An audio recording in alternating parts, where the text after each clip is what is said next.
Hey, this is Rob from JTRpodcast.com, and this is Container, an economic manufacturing shipping game from 2007.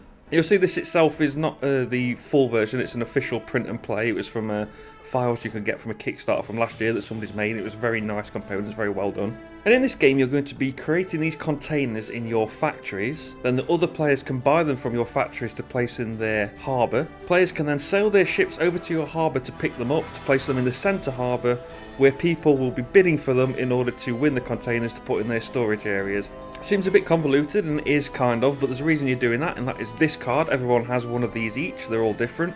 And these are secret, and these tell you what the coloured cubes that you're getting are going to be worth at the end of the game. So my orange cubes are worth 10, my black cubes are worth 6, for example. But you see the number in brackets there, that means for every purple cube I get is worth $5.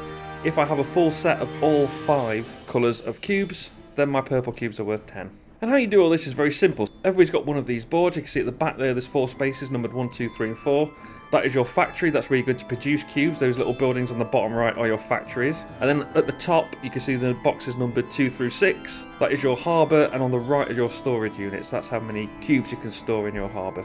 So on your turn, you have 2 action points, and there are 4 things I think you can do. So the first thing you can do is you can build a warehouse or a factory. So building is the first action. You pay the cost, take the component and put it on that track. And you can see the track there in numbered, so you know how much you're paying when you put your next one on. There are a few rules to this. You can see my factory is down in the bottom right. I've got a white one, I've got a purple one. You can't have more than one of the same colour. There's 5 different cubes and there's only 4 slots. So you need to make sure that you're getting the 4 that you need in order to produce the right colour cubes. They don't just increase the number of cubes you can produce and also the colours of those cubes you're producing. They also increase your storage. So each factory you have increases your storage capability in your factory by 2. And for every warehouse you put in your harbour, that increases the number of cubes you can store in your harbour by 1. So the second action you can do is produce, and you produce 1 container of each factory. So in this case I would produce a white cube and a purple cube. You pay $1 to the player on your right for reasons. I don't know why that is, but you need to be able to pay the person on your right to be able to do that. And then what you do is you put those cubes in those spaces at the back of your board, numbered 1, 2, 3 and 4. That's setting the price. That's how much they're going to be worth. But every time you produce, you've got the ability to rearrange all the cubes, so you're not stuck with one price for the rest of the game. The third action you can do is buy, and you can buy from another player's factory store. Any player on the board, doesn't matter where they're sat. And when you buy them from your factory, you pay the price. You can buy as many cubes as you can afford, and you put them in your harbour. But again, you can only store 1 cube per warehouse, so you don't want to buy too many because you're just going to lose them anyway. And just like producing, when you buy from somebody else's factory, when you put the cubes into your harbour, you can give them a little rearrange and make sure they're all at the price that they need to be at the time. You can't buy from yourself, and you can only do this action once per round. And the final action is to move a ship. Now there's various different spaces you can move. There is your harbour, the other player's harbour, the foreign island in the middle of the board, and then the rest of the table space is sort of your open water, and that counts as 1 space. So for 1 action you can move 1 space. You can move out of your harbour into open water, then into somebody else's harbour. That would be your turn, because that would be 2 movement points. If you move out into open sea, nothing happens really. There's nothing to do out there apart from just sit and float along. If you move into another player's harbour, you get to buy containers from their harbour and put them onto your boat. Again, they can't refuse to sell, just as if you're buying from their factory. They can't refuse, they've set the price. Their goods are there, you can freely buy them. Your ship can carry a maximum of 5 containers, and I'm sorry for mixing up containers and cubes as I'm going through this, but you know, they're the same thing. And you can never put your own ship in your own harbour, because there's no reason to. And the last place you can move is into the foreign island, and when that happens, there's going to be a bit of an auction. So all the cubes you have on your boat, each other player, not you, each other player will then take some money, and they'll secretly hold it in their hand, and everyone will reveal at the same time. Whoever's bid the highest amount will get to keep all the cubes, put them in their storage area. They will pay the person who owned the boat, and that player will also take the same amount from the bank. So if you bid 20, you would pay 20 to that player, and then that player would also take another 20 from the bank. Or, if 20 isn't enough, for example, say they wanted more than 20, they can decide to pay 20 themselves to the bank and keep the cubes for themselves. And that's all the rules really, except for one more thing. There are loans. You can take up to 2 loans. And at the beginning of your turn, you need to pay $1 interest on that loan. And once you've done that once, you're then able to pay $10 to return the loan to the bank, so you haven't got it anymore. And that's all the rules. The game will end when there's 2 out of 5 colours no longer available in the supply pool. And then you go to final scoring. You score the points as shown on your scoring card for any of the containers that's on the foreign island, not in your harbour or in your store or on your ship. just what's on the foreign island. Your containers in your harbour store are worth $2 each.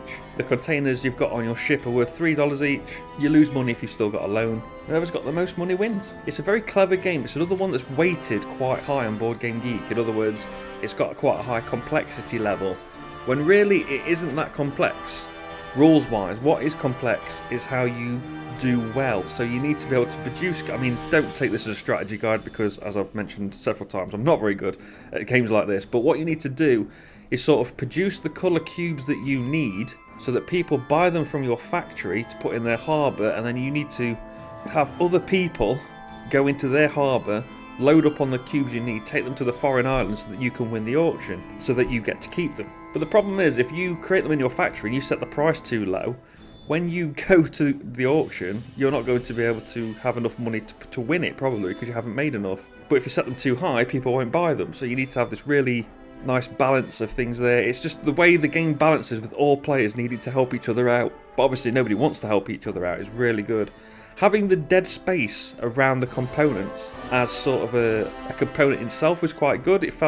It did feel like this vast ocean that these boats are in, because it's just all this dead table space, and I was moving my boat around making little boat noises as I do.